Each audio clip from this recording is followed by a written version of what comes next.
दोस्तों, अगर मैं आपसे पूछूं कि आज आप 25 पैसे में क्या क्या खरीद सकते हो, आप बोलोगे 25 पैसे?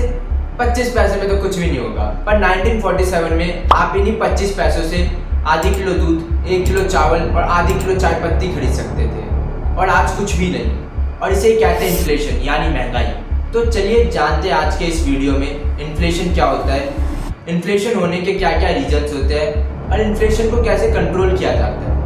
और अगर गुड्स के प्राइस बढ़ने की जगह कम होना स्टार्ट हो जाए तो क्या होगा, और आप कैसे इन्फ्लेशन को बीट कर सकते हैं, जानेंगे आज के इस वीडियो में। Four largest economies, the United States, China, Japan, and Germany, have all reported record inflation numbers for October. This is inflation. This is what's happened. I just happened to have somebody gave me this one today. I said, I think we'll put it up as an example of inflation.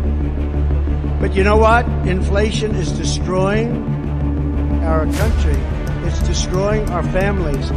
तो चलिए एकदम शुरू से शुरू करते हैं। Inflation basically जब goods का प्राइस बढ़ना और पैसों की वैल्यू कम होते जाना, इसी को इन्फ्लेशन कहते हैं। अगर इसको एक एग्जांपल की मदद से समझें, अगर आज जो बिस्किट का पैकेट है वो 5 रुपए का मिल रहा है और अगले साल वही सेम बिस्किट का पैकेट 7 रुपए का मिले, उसी को इन्फ्लेशन कहते हैं। वैसे तो इन्फ्लेशन होने के बहुत से कारण हो सकते हैं, पर इस वीडियो में हम 4 मेन रीजन के बारे में बात करेंगे जिससे इन्फ्लेशन ट्रिगर होता है। पहला रीजन, जब प्रोडक्शन कॉस्ट के बढ़ने के कारण प्रोडक्ट का भी प्राइस बढ़ता है, मतलब बिस्किट का प्राइस उसके रॉ मटेरियल यानी गेहूं के कारण बढ़ रहा है, इसी को कहते हैं cost push inflation. Second reason, demand pull inflation.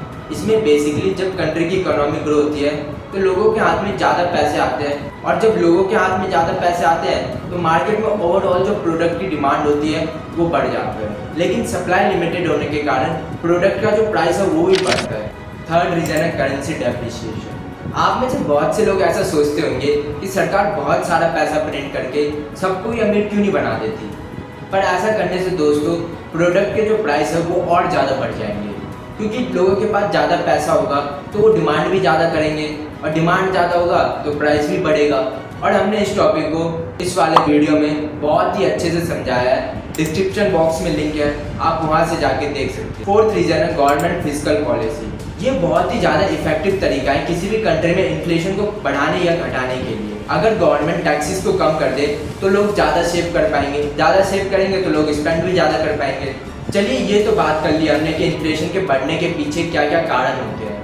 अब समझते हैं इसको कैसे कंट्रोल किया जाता है। इन्फ्लेशन कंट्रोल करने का सबसे इफेक्टिव तरीका है इंटरेस्ट रेट को बढ़ाना। इसमें आरबीआई बैंकों को हाई इंटरेस्ट रेट पे लोन देता है, और फिर बैंक आरबीआई से ज़्यादा इंटरेस्ट रेट पे लोगों को लोन देता है। अगर इसको दूसरे एंगल से समझने की कोशिश करें, मान लेते हैं आरबीआई बैंकों को 2.5% के इंटरेस्ट रेट पे लोन देता है, और फिर बैंक 5% के इंटरेस्ट रेट पे लोगों को लोन देता है, तो फिर ज़्यादा से ज़्यादा लोग लोन लेंगे क्योंकि अभी कम इंटरेस्ट रेट पे लोन मिल रहा है। तो मार्केट में जो डिमांड है गुड्स की वो बढ़ जाएगा, और डिमांड बढ़ेगा तो प्राइस भी बढ़ेगा।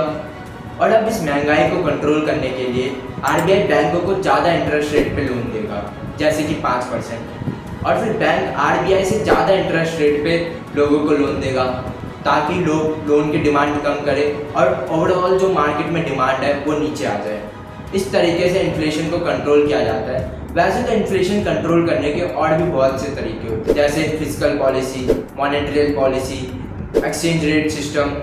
दोस्तों क्या हो अगर प्रोडक्ट का जो प्राइस है वो कम होना स्टार्ट हो जाए, तो आप में से बहुत से लोग बोलेंगे ये तो बहुत सही बात है, क्योंकि अब लोगों को हर चीज़ कम दाम में अवेलेबल होगा। पर ऐसा नहीं है दोस्तों, इससे कंट्री में अनएम्प्लॉयमेंट रेट बहुत ही ज़्यादा बढ़ जाएगा, क्योंकि अगर चीज़ों के दाम ऐसे ही घटते रहे, इसका मतलब है लोग स्पेंड नहीं करना चाह रहे, और लोग स्पेंड नहीं करेंगे तो कंपनियों को लॉस होना शुरू हो जाएगा, और अगर कंपनियां लॉस में होंगी तो लोगों को जॉब से निकाला जाएगा, जिससे कंट्री में अनएम्प्लॉयमेंट रेट बढ़ जाएगा। और डिफ्लेशनरी सिचुएशन को फिक्स करना बहुत ही ज़्यादा मुश्किल होता है, क्योंकि गवर्नमेंट को बहुत ही ज़्यादा पैसे स्पेंड करने पड़ते हैं इकोनॉमी को फिर से ट्रैक पे लाने के लिए। इसलिए inflation now would be a good thing. Everybody wants a little inflation. Little inflation is usually a good thing. लेकिन कितना? अगर किसी भी कंट्री में इन्फ्लेशन 2 से 4% का है तो ठीक माना जाता है। जैसा कि अब आप लोग जानते ही हैं कि इन्फ्लेशन से पैसों की जो वैल्यू है वो धीरे धीरे कम होती जाती है। इसीलिए ये बहुत ज़्यादा ज़रूरी है कि पैसों को इन्फ्लेशन रेट से ज़्यादा से ग्रो करें। अगर इन्फ्लेशन 4% का है तो हमें हर साल अपने इनकम को 4% से ज़्यादा से ग्रो करना होगा। इन्फ्लेशन को बीट करने के लिए बहुत से लोग अलग अलग तकनीकें अपनाते हैं, जैसे कुछ लोग गोल्ड, रियल इस्टेट, FD या स्टॉक मार्केट में इन्वेस्ट करते हैं, जो कि बिल्कुल सही है, जिससे हम इन्फ्लेशन को काफ़ी हद तक बीट कर सकते हैं। तो ये था वीडियो हमारा इन्फ्लेशन पर।